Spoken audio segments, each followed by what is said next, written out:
안녕하십니까, 김종래입니다. 8월 9일 김종래 TV를 시작하겠습니다. 국민의힘의 이 선두주자들인 윤석열 전 검찰총장과 최재형 전 감사원장의 대선 캠프에서는 지금 연일 의원 영입하느라고 난립니다. 경쟁이 붙었습니다. 윤석열 전 총장 캠프에서는 어저께까지 9명이 정식 영입됐다고 밝혔고 또 명단도 공개를 했습니다. 거기다가 이 실제로 직책을 준 현역만 이렇게 공개했는데 음지에서 돕고 있거나 보좌관을 파견하는 의원까지 따지면 굉장히 많다라고 그랬습니다. 최재형 전 감사원장 캠프도 9명을 영입했다고 그랬습니다. 그러면서 캠프의 그 청년 정책이나 노동 정책, 대외 협력 또는 메시지 또는 미디어 총괄본부장에도 현역 의원들이 참여할 가능성이 높다고 그랬습니다. 근데 이런 영입 경쟁은 사람들이 모여있구나, 몰리는구나라고 생각을 한다면은 뭐 그렇게 볼 수도 있지만 실제로는 경선, 그리고 뭐 대선 본선, 그리고 이제 집권을 했다 할 경우에 그 후까지 생각하면 이게 박수 칠 일만은 아닙니다. 오늘 그 얘기를 좀 드려보겠습니다. 오히려 굉장한 심각한 문제를 안고 있다고도 할 수가 있습니다. 두 사람이 현재 벌이고 있는 영입 경쟁이 그렇다는 말씀입니다. 지금 두 사람이 급한 건요, 콘텐츠 경쟁입니다. 콘텐츠를 보완해서 내 콘텐츠가 내가 내 나라 이 나라를 이렇게 이끌어가겠다는 그 공약, 정책, 이것이 중요하고 이걸 통한 경쟁을 해야지 캠프 그냥 덩치 키우고 줄 세우고 그건 결국은 줄 세우기로 이어질 텐데 이 경쟁이 할 때가 아니지 않는가. 게다가 내달이면요, 내달 뭐 정확하게 날짜는 안 정해졌다면 어떻든 내달 중으로는 이번 달 말에 경선 열차가 출발하면은 국민의힘의 주자들 간의 텔레비 토론이 시작이 됩니다. 이거는 언론하고의 문제하고 다릅니다. 그건 뭐 불가피하게 공방이 치열하게 벌어질 텐데 지금까지 해온 이 두 사람의 이 행보를 보면은 이 사람들 이거 텔레비 토론 나가서 정말 잘할까? 여야간의 문제가 아니라 국민의힘 범보수 진영의 내부에서조차도 이게 잘할까 조마조마합니다. 왜 그러냐면 두 사람이 반문을 외치면서 반문을 트렌드로 삼아서 무대에 올랐는데 오르고 나서부터 실언을 연발하고 콘텐츠 부족이 그리고 부실하고 부족한 거 이거 여과 없이 드러내고 있기 때문에 그렇습니다. 그러면 반문 하나로서 후보가 될런지도 의문이지만 후보가 됐다 하더라도 정권 교체까지 가능할 것인가에 대해서 심각한 의문을 던지고 있는 겁니다. 이 사람들이 되지 말라는 게 아니라 이렇게 하다 보면 이거 선두주자들인데 어떤가 하는 걱정이 된다 그런 얘기입니다. 선두주자가 다른 사람이면 그 사람도 또 이렇게 말씀드릴 수밖에 없습니다만은 게다가 이제 잡음도 겹치고 있어요. 이런저런. 그래서 실언뿐만 아니라 잡음 나오고 있어서 이제는 가족 때문에 그렇다든가 무슨 캠프에 누구누구가 어떻다든가 또는 뭐 엑스파일 문제에 어떻다든가 이런 것들이 아니라 본인들로부터 비롯된 본인들이 문제인 본인들이 리스크가 있는 이렇게 점점 분명해지고 있다. 그러면 이건 네거티브 공세라든가 이런 걸 넘길 수 있을까? 이런 생각이 듭니다. 국민의힘 내부에서도 그럴 거지만 여야 간에 벌어질 때. 자, 먼저 윤석열 총장을 보면요. 지난 4일날 좀 됐습니다만 부산일보와 인터뷰에서요. 일본의 후쿠시마 원전 사고에 대해서 후쿠시마 원전이 폭발한 게 아니다. 지진하고 해일이 있어서 피해 컸지만 원전 자체가 붕괴된 건 아니다. 그러니까 방사능 유출은 기본적으로 안 됐다라고 말했어요. 이게 무슨 소리라는지를 잘 모르겠어요. 2011년 3월 지진과 해일로 후쿠시마 원전 건물이 손상되고 그래서 이때 이 세슘 137하고 스트론튬 90 등 이 대규모 방사능 유출이 됐다라는 건 발표가 돼 있는 사안이에요. 근데 이게 안 됐다 그러면 어떡합니까? 또 하나. 그 전에요.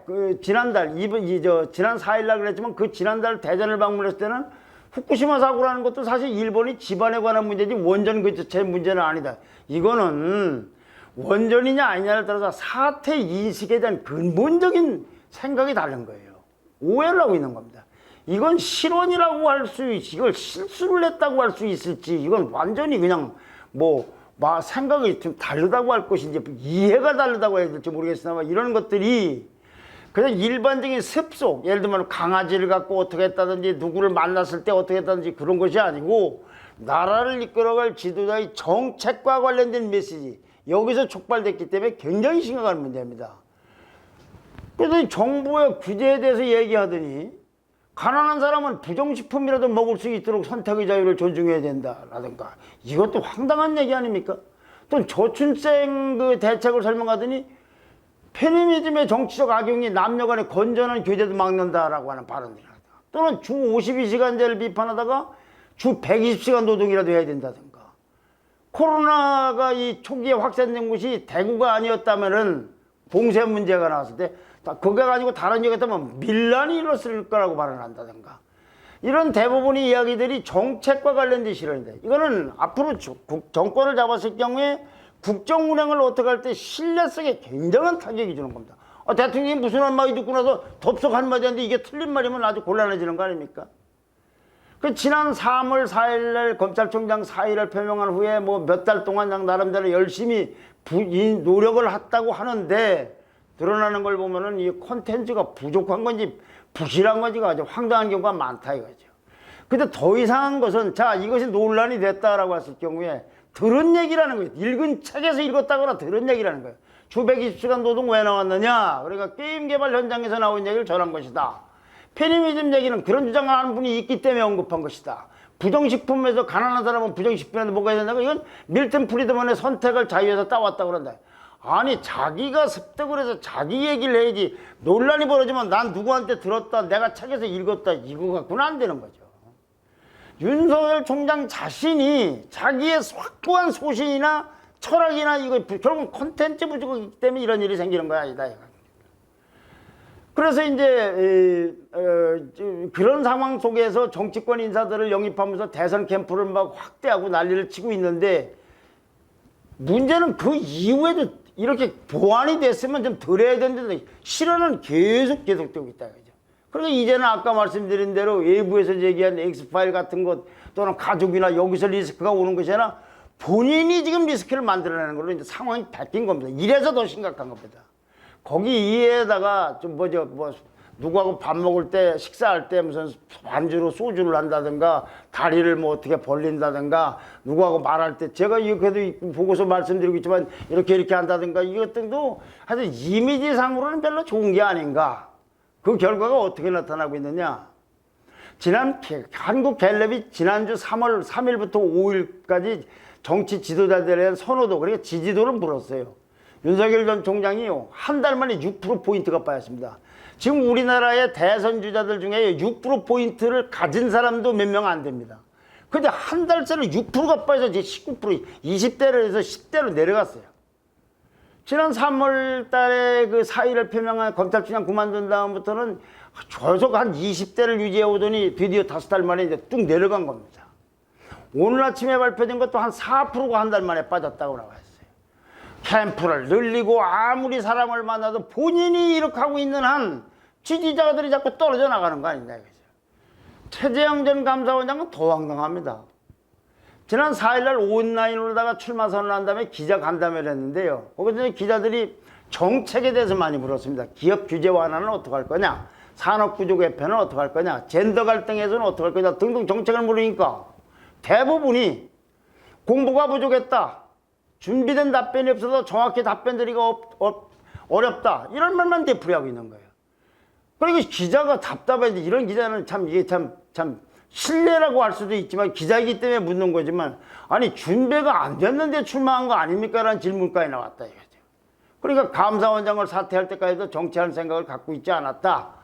기대만큼 국정 전반에 대한 정책의 준비가 안 돼 있다는 점을 인정하고 더 노력했다고 답했습니다. 근데 이게 솔직한 건 좋을지 모르겠습니다만 솔직한 걸로 될 일이 아니에요. 우리나라가 그렇게 지금 한요합니까? 문재인 정권이 나라를 망가뜨린 걸 고치려고 하면 이렇게 솔직한 걸로 되는 게 아니에요. 솔직한 걸 바탕으로 해서 훨씬 더 다음이 준비가 되어 있어야 됐대. 그런데 당장 텔레비 토론만 해도 한 달 조금 더 지나면 벌어지는데, 나 이렇게 답변해서 어떻게 할지 모르겠어요. 얼마나 천재길래 그걸 다 공부를 할 수 있는지. 뭐 부지런히 하긴 하고 있겠습니다만은, 그러니까 어떤 생각이 드냐면, 이 두 사람은 준비를 하고 나온 게 아니라 아무리 사정이 급박해도 반문 여론만 믿고서 덜커덕 출마부터 하고서 보자는 생각으로 나온 게 아닌가 하는 궁금증이 생긴다는 거죠. 그런데 이거는 엄격히 따지면 윤석열, 최재형 두 사람 개인 문제입니다. 문재인 집권 세력의 재집권을 막고 정권 교체를 이루어서 나라를 이렇게 제자리로 돌려놓으려고 하기를, 그리고 그렇게 되기를 염원하는 범보수 세력 입장에서는 누가 되든 잘 돼야 될 텐데, 선두주자들이 이러기 때문에 이건 참 심각하구나라고 다른 차원에서 고민을 해야 될지도 모르겠습니다. 지금은 뭐 당장 그런 건 아닌지 모르겠습니다만. 자, 반기문 전 유엔 사무총장 보십시오.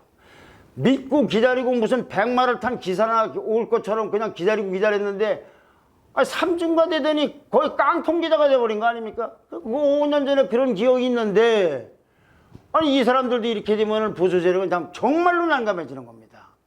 다행인 거는 윤석열 캠프나 최재형 캠프가 심각성을 좀 이해를 알아서 이제 메시지 레드팀 같은 걸 운영해가지고 모범답안도 준비하고 문제가 터지면 즉각 대응한다, 이런 그 타스크포스도 만든다고 그런답니다. 또 최재형 캠프는 이런 식으로 답변하면 안 되겠다니까 아주 그냥 센 실전형 같은 압박면장 연습도 하고 그랬답니다.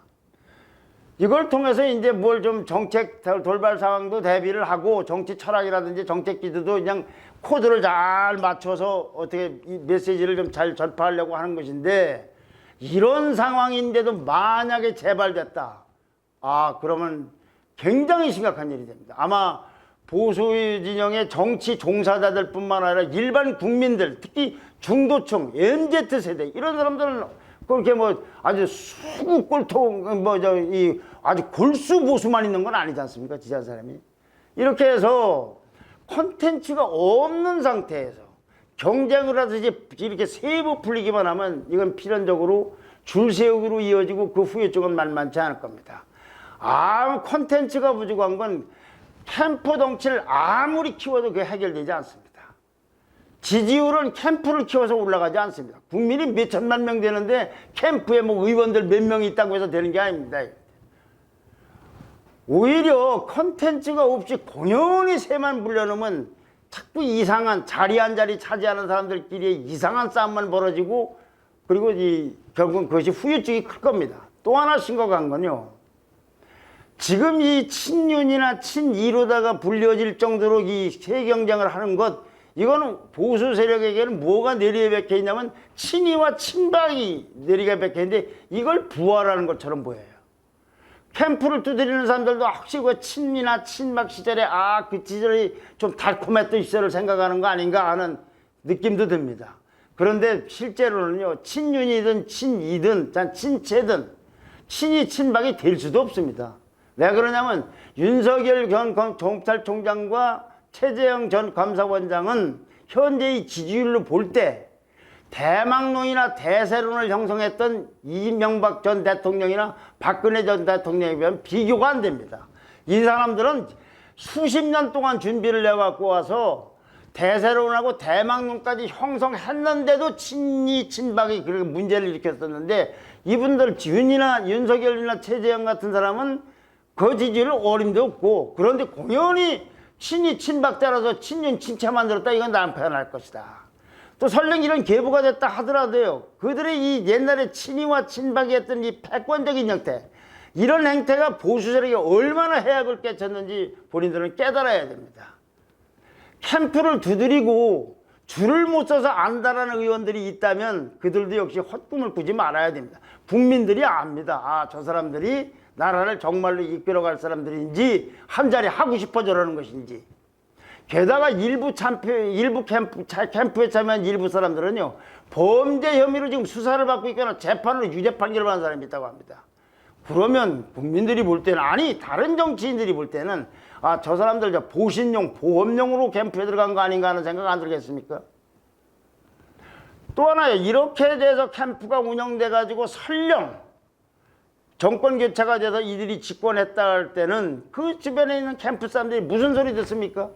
실세, 그 다음에 어느 자리 가면 낙하산, 그리고 뭐 검증하면 뭐 재산이 어떻다, 뭐가 어떻다, 뭐가 병역이 어떻다 이게 나오지 않습니까? 그때부터 똑같이 되듯이 이 문재인 정부나 과거 정권에 있을 때로 되풀이 된다고 하면 그걸로 거의 이제 가능성이 심화갑니다. 문재인 정권 비판한 게 뭡니까? 내로남불 아닙니까? 내로남불 소리 듣지 않겠냐 이거죠. 아무리 봐도 컨텐츠가 없는 상태로서 공허하게, 완전히 공허한 건 아니지만 그냥 세력과 컨텐츠가 있는 상태로 하는 게 아니고, 컨텐츠가 뭘 실언이라고 이런 상태에서 세력만 이렇게 불려놨다면 거기 들어간 면면이 이렇게 무슨 뭐 대단한 사람도 아닌 것 같은데, 이런 걸로 연연하는 분은 난 자다가도 식은땀이 흐를 것 같은데, 오늘은 우리 캠프는 누구 영입했다, 누구 영입했다 보도자료만 내고 있어서 참 어처구니 없다는 생각이 저절로 듭니다. 좋아요와 댓글과 구독 신청 부탁드립니다. 감사합니다.